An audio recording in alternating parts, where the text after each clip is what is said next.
अपराधियों के जो भय होता है सत्ता का, शासन का, वो भय खत्म हो गया। क्योंकि इन्होंने देख लिया कि जेलों में पूरा जो संरक्षण है सरकार का वो अपराधियों को मिल रहा है। अपराधियों को भी जिस तरह समाज को बांट दिया जाति पाति में, अपराध को भी सरकार ने जाति पाति में बांट दिया। और कोई भी फैसले सरकार ले रही है तो समाज के विभाजन के ले रहे हैं। इनके प्रदेश अध्यक्ष का बयान आपने सुना होगा, अर्चना गुप्ता जी का, कि किस तरह उन्होंने इस माहौल में आग लगाने का काम किया है। ये कहा अब एक विशेष वर्ग के कुर्ते पजामे हमने खूंटी के टांग दिए, सुना होगा आपने। ये कोई सत्तारूढ़ पार्टी की प्रदेश अध्यक्ष का जो पढ़ी लिखी है डॉक्टर है उसका बयान हो सकता है। इनको इस बात का एहसास होना चाहिए। अगर जो ये अन्नदाता हैं, जो किसान हैं जिनके बारे में आप बोल रहे हो, इनके बेटे फौज में जाके बॉर्डर पर खड़े हैं तो तुम राज कर रहे हो। एक बार किसानों ने और खापों ने ये आह्वान कर दिया अगर 5-6 साल फौज में भर्ती होना बंद कर दो और 5-6 साल का अनाज इकट्ठा करके ये बुआरा करना बंद कर दो और खेलना में जाना भी बंद कर दो, इस देश की क्या हालत होगी? नबीरा है। ये चाहते तो हैं हमारे को तो देश से बेदखल करना चाहते हैं। ये आज हमारे बच्चों को न्याय नहीं मिल रहा, 11 दिन से लाश पड़ी हुई है। मुख्यमंत्री आता है खापों की बेइज्जती करके चला जाता है। कितना बड़ा अपराधी है वो? कोई बड़ा अपराधी नहीं है। इस तरह न तो हौलदार सिपाही पकड़ रहे हैं जब सरकार का सख्ती से आदेश हो। सरकार चाहती है कि भाई इसमें जितना ज़्यादा डिले होगा गिरफ्तारी में उतना ज़्यादा राजनीतिक लाभ सरकार को मिलेगा और एक संदेश जाओगा अगर भाई तो विशेष वर्ग ने रगड़न लाग रहे हैं, यूँ संदेश देना चाहूँ। और नहीं कि 14 दिन लगने का कोई काम था इसमें। लेकिन मैं सारे 36 बरादरी के लोगों से ये अपील करूँगा, अगर भाई क्राइम का, क्रिमिनल का, अपराध का ना कोई धर्म होता है ना कोई जाति होती है। किसी भी जाति का हो, किसी का धर्म हो, उनका इलाज करो, उनको गिरफ्तार करो और उनको सलाखों के पीछे पहुँचा के इसके दाह संस्कार का रास्ता परिवार को दो। देखिए कांड और हुआ था सर वीरूपाल में की, उसमें लेके जब उनकी समाज पंचायत हुआ है, इकट्ठा समाज जब हुआ है तो एक अरस रोड का व्यक्ति है उसका इनकाउंटर कर दिया जावा है जो अपराधी की लिस्ट में नाम भी नहीं था। दबाव था नहीं। आप न्यू देखो ना कहाँ हुआ हत्याकांड? करनाल से तो सरकार चलती है, करनाल से सरकार चलती है। जिस तरह आता है मुख्यमंत्री उसी तरह हिलता है। खट्टर का एरिया है वो, खट्टर सांसद है वहाँ से, तो उसको ये लगा कि राजनीतिक नुकसान होगा तेरा इस हत्याकांड से, तो उसमें कोई भी फंस जाता, उन्हें मरना ही था। झज्जर नहीं देखे आपने? झज्जर भी जो पहला इनकाउंटर कराया उसका तो कोई दोष ही नहीं था जिस तरह रस का नहीं था। हालांकि मेन अपराधी का भी इनकाउंटर 3 दिन बाद कराया।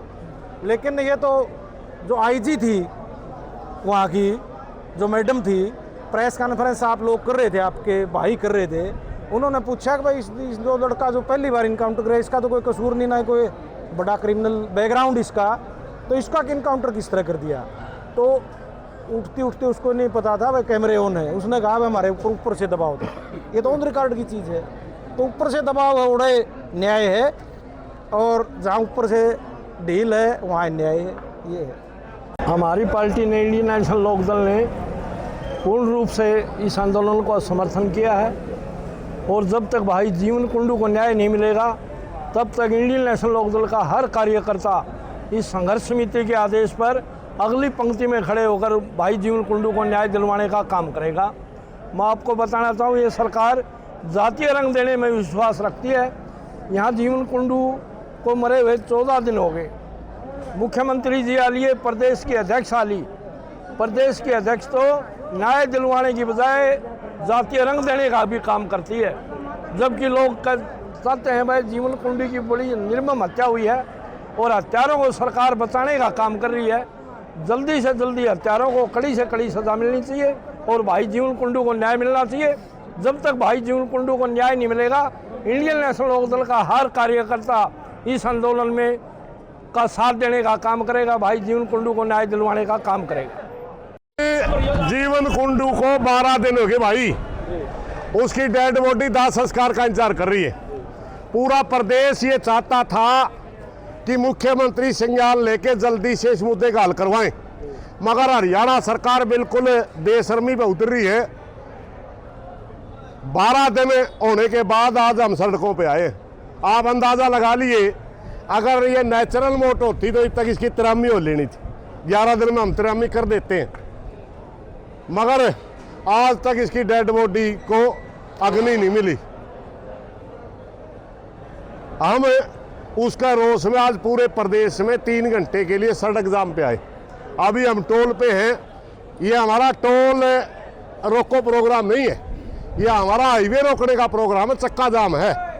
क्योंकि टोल का दाम हमने सहारा लिया छप्पर की वजह से। बस शाम में 2-3 घंटे बुजुर्ग काट लेंगे, कड़े कड़े टेंट लावांगे, इसलिए ये 3 घंटे का रोड ब्लॉक है। अब फिर उसके बावजूद भी हम हरियाणा सरकार को कहना चाहते हैं कि जल्दी आप संज्ञान लो और जीवन कुंडू को न्याय दो, वरना आने वाले टाइम में आपको और लंबे बड़े संघर्ष देखने को मिलेंगे। कल भी एक आरोपी को और गिरफ्तार किया है। कुछ नहीं यार, अब तक वो असली होड़ा था है ही नहीं, वो गिनती बढ़ाने लग रहे।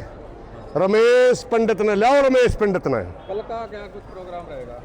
देवेंद्र अत्री के ताऊ का पोता है रमेश पंडित, उसकी वजह से सारा खेल। अगर झंडा फहरान प्रदेश के मुख्यमंत्री आवे हैं, प्रदेश के मुखिया के नाते आवे, जबकि प्रदेश के मुखिया अपना मुखिया होने का फर्ज नहीं निभा रहे।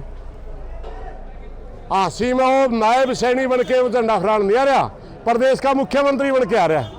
अरे प्रदेश का मुख्यमंत्री का फर्ज बड़ा 13 दिन हो जाएंगे कल। जिसका घर हालात पड़ी हो उसी त्योहार मनाना चाहिए। प्रदेश का मुख्यमंत्री तो माँ बाप हो जनता का, उसका घर हालात पड़ी 13 दिन तो झंडे फहरांदा फिर प्रदेश ने कह दिया भाई हम फिर तरह मुख्यमंत्री के नाते तेरा झंडा फहराने का विरोध करेंगे। कल हम उनका पूरे तरीके से विरोध करेंगे।